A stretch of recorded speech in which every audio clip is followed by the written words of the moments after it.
그리고 여러분들 프랭크가 축구하는 거 보시면 다들 아시겠지만 프랭크가 카운터택으로 득점을 많이 가져가는 사람이에요. 그죠? 프랭크가 카운터택을 좋아하는데 소니를 안 쓴다고요? 소니가 본인의 그 전력이 없다고요? 말도 안 되는 소리예요. 그러니까 이거는 소니와 기싸움을 하는 게 아니라 이거는 어느 정도 구단과 얘기가 된 상태에서 구단이 제가 봤을 때는 손흥민을 진짜 이번에 팔 수도 있다. 해리케인을 내보냈던 것처럼 이번에 손흥민도 팔 수도 있다라는 걸 언지를 미리 했기 때문에 우리가 여기서 손흥민을 언급을 안 해서 조금 이런 스멜이 나게끔 만드는 게 괜찮을 것 같다라는 뭔가 커뮤니케이션이 있었을 수도 있다라는 생각이 저는 드는 거죠.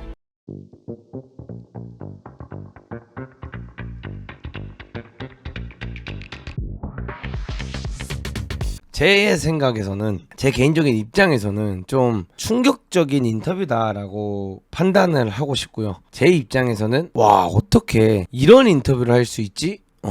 이런 생각이 솔직히 드는 인터뷰였어요. 그게 이제 어떤 이야기들이 있냐면, 예를 들어 이제 토마스 프랭크가 이번에 토트넘에 오게 되면서 이제 했던 이야기 중 하나가 뭐 20살의 이제 어린 나이에 본인이 코칭을 이제 시작을 했고, 브랜비부터 뭐 이제 브렌트포드까지 수석 코치로 왔다가 이제 감독이 되면서 정말 좋은 시간을 보냈다. 그래서 이제 그 시간들이 너무 좋았고, 토트넘에 있는 다니엘 레비와 그 아래 사람들과 이야기를 하면서 뭐 긍정적인 미팅을 진행을 했고, 결국 본인이 이제 토트넘에 선임이 됐다. 이런 이야기를 처음에 먼저 했었죠.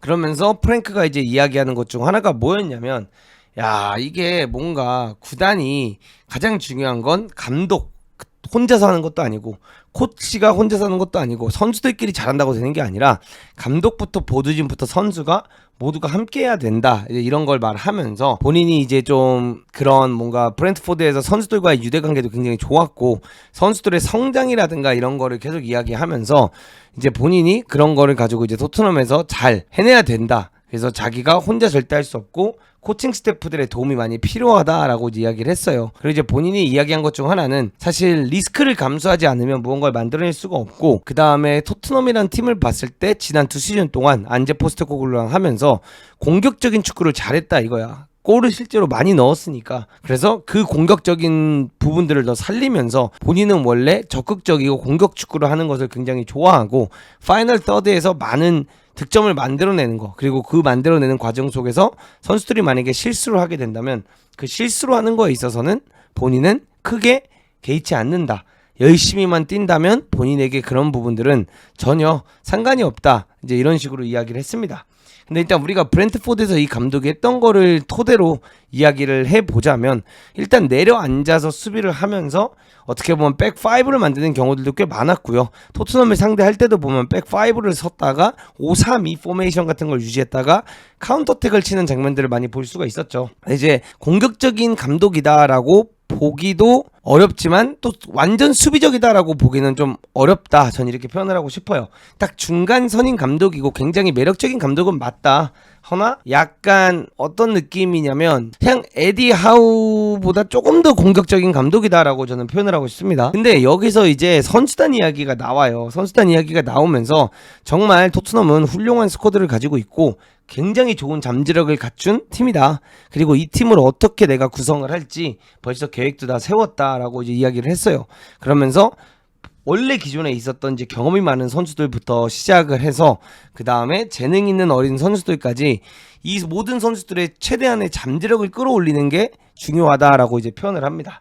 그러면서 본인이 이제 이야기한 것 중 하나가 I'm a big fan of 솔랑키.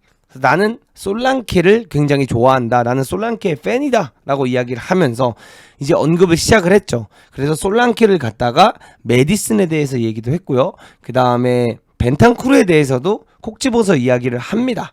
그러면서 그 이후에 이제 뭐 존슨이라든가 존슨을 말했나? 하여간 뭐 베리발, 그 다음에 뭐 우도기, 아치그레이, 또 이런 어린 선수들에 대한 이야기를 하면서 이 어린 선수들도 굉장히 매력적이다라는 이야기를 했어요. 근데 저는 여기서 진짜 이해가 안 되고 충격적인 인터뷰라고 생각을 하는 것 중 하나가, 물론 손흥민 선수가 지금 아직 한국에 있지만 포스테코글루가 우승한 거에 있어서 정말 자기는 그거에 대해서 겸손하고 험불하기 때문에 진짜 그가 이뤄낸 업적은 대단한 거고 그는 이 팀의 레전드로 남을 거다라고 이야기를 하면서, 어떻게 보면 포스테코글루가 지금까지 이룬 업적을 자기가 이어가는 거다라는 식으로 표현을 하면서 전 감독에 대한 이야기도 해주고, 어떻게 보면 고참 선수들 이야기를 했는데, 나는 여기서 뭐 로메로가 안 들어가고 반더벤이 안 들어가고 이런 선수들이 안 들어간 건 이해할 수 있는데, 어떻게 주장으로 이 인연을 이끌었던 손흥민, 그 다음에 어떻게 보면 토트넘의 아이콘, 불과 몇 주 전까지만 해도 유로파리그 우승을 하면서 토트넘의 진짜 레전드다라고 이제 어떻게 보면 오피셜리 그냥 모든 사람들이 이야기하기 시작했고, 그 다음에 본인도 본인 입으로 얘기를 했고, 진짜 난리가 났었잖아요. 토트넘 구단 자체가 난리가 났었고, 뭐 팬들이랑 같이 즐기는 파티에서도 난리가 났는데, 이 인터뷰에서 나는 어떻게 소니를 언급을 안 했는지가 전 솔직히 이해가 안 되고요. 이 부분에 있어서 이게 과연 프랭크만의 생각일지, 혹은 레비와의 같이 뭔가 우리는 또다시 새로운 프로젝트를 진행을 해야 되고, 이 새로운 프로젝트를 진행하는 데 있어서 자기는 어쨌든 간에 리빌딩을 또 하려고 이 팀에 온 거기 때문에 뭔가 그런 본인의 취향에 맞는 선수들로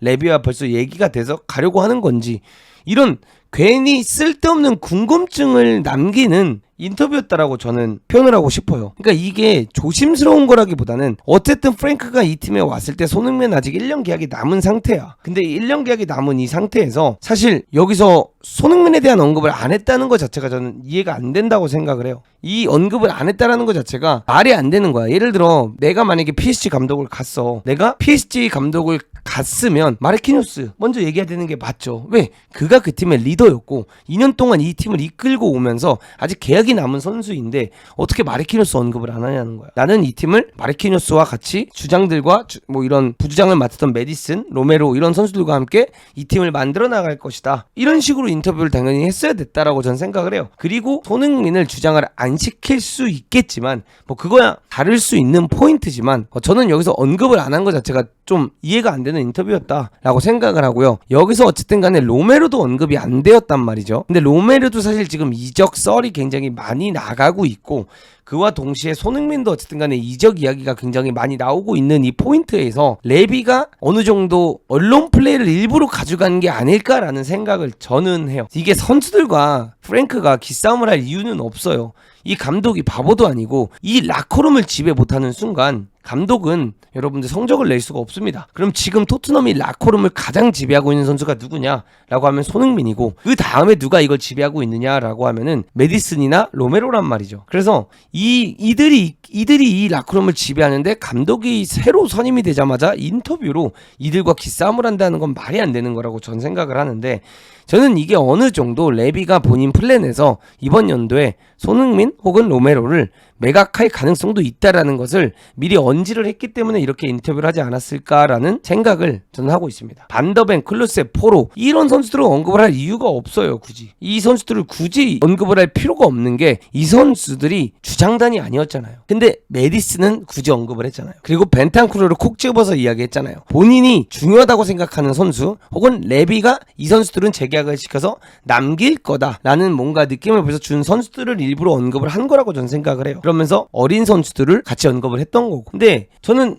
이거를 진짜 언급을 안 한 게 저는 솔직히 이해는 안 가요. 이거는 진짜 이해가 되지 않고, 이 토트넘 인터뷰 공식 웹사이트에 올라온 인터뷰를 바라보면 이게 대체 어떤 리스펙일까 이런 생각밖에 안 들고요. 그 다음에 실제로 레비가 정말 만약에 손흥민을 매각을 하려고 생각을 하고 있는 거라면 적어도 그래도 이거는 아니지 않나라는 생각을 하고 싶긴 합니다. 네, 그래서 저는 솔직히 말해서 그냥 언론 플레이 중에 하나였던 것 같고, 레비에, 그리고 이걸로써 또다시 한번 느끼는 거지만 정말 본인들의 레전드를 대우를 참 못해준다라고 저는 생각을 합니다. 손흥민도 여러분들 레전드이지만, 손흥민도 레전드지만 로메로도 어쨌든 간에 같이 유로파리그를 우승했기 때문에 부주장으로서 로메로도 이 팀에 조금 몇 년 더 남는다면 레전드 반열에 들어갈 수 있는 거거든요. 근데 여기서 로메로를 언급을 안 한 것 자체도 저는 좀 신기하다라고 생각을 해요. 왜냐면 브랜트포드에서 이 사람이 감독을 할 때 로메로 같은 유형의 수비수를 과연 안 좋아했을까? 라고 하면 전 안 좋아하지 않았을 거라고 생각해요. 좋아했을 거예요.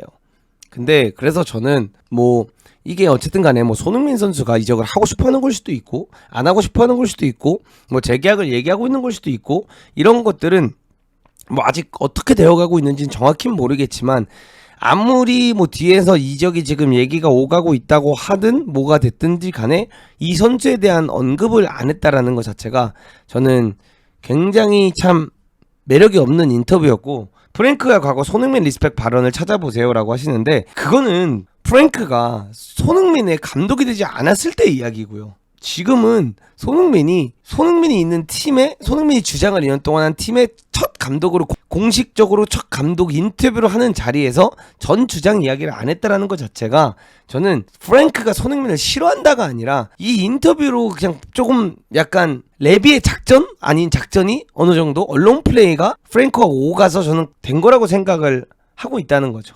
까먹을 수도 있다라는 것 자체가 말이 안 돼요. 이 감독이 뉴비도 아니고, 이 감독이 어린 사람도 아니고, 이 감독이 바보도 아니고, 이 감독이 어떻게 손흥민이라는 선수를 까먹어요.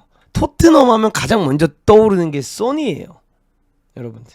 그래서 저는 이 인터뷰가 사실 저는 사실 이게 뭐 별 의미 없게 볼 수도 있다라고 생각을 하는데, 저는 그렇게 보여지지 않고 이건 참 아쉬운 인터뷰다라고 저는 표현하고 싶어요. 전 진짜 그렇게 생각을 하고 있고, 이 토트넘을 보면서 정말 아쉬운 것 중 하나는, 일단 첫 번째는 토트넘 팬들이 좋아하고 있다는 겁니다. 프랭크가 왔다고 해서 들떠 있어요. 좋은 감독이 왔다. 저는 그게 이해가 안 돼요. 좋은 감독님 맞고요. 저도 프랭크 감독님이 굉장히 젠틀하고 택티컬하고 정말 똑똑하고 스마트한 사람이라고 생각을 하지만, 지금까지 토트넘에 왔던 감독 중에 제일 못난 감독이에요. 본인이 이뤄냈던 업적만 따져봤을 때는 프랭크가 지금 최근 몇 년 동안 왔던 감독 중에 제일 업적이 안 좋은 감독이에요. 그래서 저는 왜 이렇게 프랭크에 현재 사람들이 열광하고 있는 건지는 저도 솔직히 잘 모르겠고요. 그 다음에 두 번째로는 이 프랭크의 축구가 과연 정말 공격적일까? 이 프랭크의 축구가 과연 지금까지 2년 동안 어떻게 보면 포스테코글루가 만들어온 그 시스템과 그 철학과 맞는 감독일까라고 했을 때 아니라고 생각을 하고요. 우리가 계속해서 듣던 것 중 하나가 뭐였습니까? 레비가 포스테코글루랑 하고 싶었던 게 뭐였죠? 리빌딩이었어요. 그쵸? 근데 그 리빌딩을 하려고 포스텍과 영입했던 선수들, 포스텍과 맞춰서 갈아봤던 선수들이 있다고 하면은, 프랭크와 포스텍은 완전히 다른 축구를 하는 감독인데, 이 다른 축구를 하는 감독을 가지고 어떻게 지금 2년 동안 아파트를 짓던 거를 무너뜨리고 다시 지을 수 있냐는 거야. 그러니까 주장을 교체하는 거는 저는 그 다음 문제라고 생각을 해요. 감독이 바뀌었을 때는요, 기존에 있던 주장을 바꿀 수는 있는 거니까, 그거는 감독의 마음이니까, 손흥민을 주장해서 바꿨다고 해서 사실 프랭크를 나쁘게 볼 필요는 없는 거예요. 왜? 그거는 감독의 취향이 있고 감독의 생각이 있고 감독마다 바라보는 방향성이 다르기 때문에 주장이야 바뀔 수 있는 거지. 허나 첫 인터뷰에서 언급을 안 했다라는 건 저는 사실 이해가 안 가고, 첫 인터뷰에서 굳이 여러분 말대로 굳이 다른 메디슨, 벤탄쿠르, 어린 선수들까지 다 언급을 했는데 소니를 언급을 안 했다라는 건, 이거는 조금 냄새가 난다. 전 이렇게 표현을 하고 싶은 겁니다. 이게 진짜 여러분들 별거 아니면 별거 아닌 거라고 볼 수 있는데, 저는 별게 아닌 게 아니라고 생각을 해요. 그리고 여러분들, 프랭크가 축구하는 거 보시면 다들 아시겠지만 프랭크가 카운터택으로 득점을 많이 가져가는 사람이에요. 그죠? 프랭크가 카운터택을 좋아하는데 소니를 안 쓴다고요? 소니가 본인의 그 전력이 없다고요? 말도 안 되는 소리예요. 그러니까 이거는 소니와 기싸움을 하는 게 아니라, 이거는 어느 정도 구단과 얘기가 된 상태에서 구단이, 제가 봤을 때는 손흥민을 진짜 이번에 팔 수도 있다, 해리케인을 내보냈던 것처럼 이번에 손흥민도 팔 수도 있다라는 걸 언지를 미리 했기 때문에, 우리가 여기서 손흥민을 언급을 안 해서 조금 이런 스멜이 나게끔 만드는 게 괜찮을 것 같다라는 뭔가 커뮤니케이션이 있었을 수도 있다라는 생각이 저는 드는 거죠. 그래서 저는 감독 입장에선 당연히 소니가 필요하지만, 이 감독 입장을 떠나서 여기서 언급을 안 했다라는 것 자체부터가 저는 이게 참 어그로면 어그로고 관심사면 관심사인데, 진짜 손흥민 이적 관련에 있어서 혹은 재계약 관련에 있어서 이 흐름을 혹은 막 이런 기대치를 높여놓은 상태다라고 저는 표현하고 싶습니다. 저는 그렇게 생각을 합니다. 그래서 진짜 그런 부분에 있어서는 대단한 거고, 그리고 어쨌든 간에 모르죠. K는 본인이 이제 미넨이란 팀을 가서 본인이 이제 우승을 하고 싶다는 그 욕망 때문에 이제 갔지만, 흥민이 형도 사실 본인이 떠나고 싶어 하는 걸 수도 있어요. 왜? 여기서 아름다운 마무리를 하고 싶은 걸 수도 있는 거니까. 왜냐면 옛날에 인터뷰 때도 손흥정 감독님께서 그런 이야기를 했었잖아요. 우리 아들이 마지막은 진짜 본인이 뛰고 싶은 나라, 본인이 가고 싶은 나라에 가서 행복하게 축구를 했으면 좋겠다라고 얘기했던 것처럼, 사실 10년이나 했고 토트넘에게 가져다 줄 수 있는 어떻게 보면 굉장히 큰 트로피, 카라바오도 아니고 FA컵도 아니고 유로파리그 컵을 안겨주고 갔으니, 사실 주장으로서 그것까지 안겨줬기 때문에 손흥민 선수가 본인이 어떻게 보면 이번에 또 새로운 도전을 하고 싶어하는 챕터일 수도 있는 거죠. 그거는 솔직히 아무도 모르는 거지만, 어쨌든 그래도 저는 이 첫 인터뷰에서 언급이 없었다는 것 자체가 이적 시장에 불을 태우는 한 가지의 요소가 될 수밖에 없다라고 저는 표현을 하고 싶은 겁니다. 그래서 왠지 그냥 느끼는 건데 어떻게 될지도 굉장히 궁금하고요. 그리고 로메로, 저는 그렇게 생각하거든요. 만약에 소니가 나간다 혹은 로메로가 나간다라고 하면 둘이 같이 나갈 것 같아요. 그러니까 로메로가 먼저 나간다라고 해도 소니도 나갈 것 같고, 소니가 나간다라고 해도 로메로도 나갈 것 같은 게, 이게 점점 여러분들 그걸 아셔야 되는 게, 손흥민과 로메로 정말 대단한 감독들을 만났었잖아요. 그 감독들을 만났다가 이제 프랭크랑 또 새로운 축구를 해야 돼. 그럴 바에 새로운 팀에 가서 새로운 축구, 새로운 문화에 가서 새로운 축구를 하는 걸 원할 수도 있는 거고, 본인이 더 배우고 싶은 사람 아래 가서 어떻게 보면 하고 싶어 할 수도 있는 거라고 전 생각을 하기 때문에, 이 인터뷰 자체가 저는 어쨌든 간에 좀 개인적으로는 좀 충격적이었다, 이렇게 표현을 하고 싶었던 겁니다. 그래서 사실 제 입장에서는 구단주와 얘기가 돼서 진행이 된 것 같다라고 생각을 하지만, 그래도 사실 충격적이긴 하다, 사실상 충격적이긴 하다, 이렇게 표현을 하고 싶긴 합니다.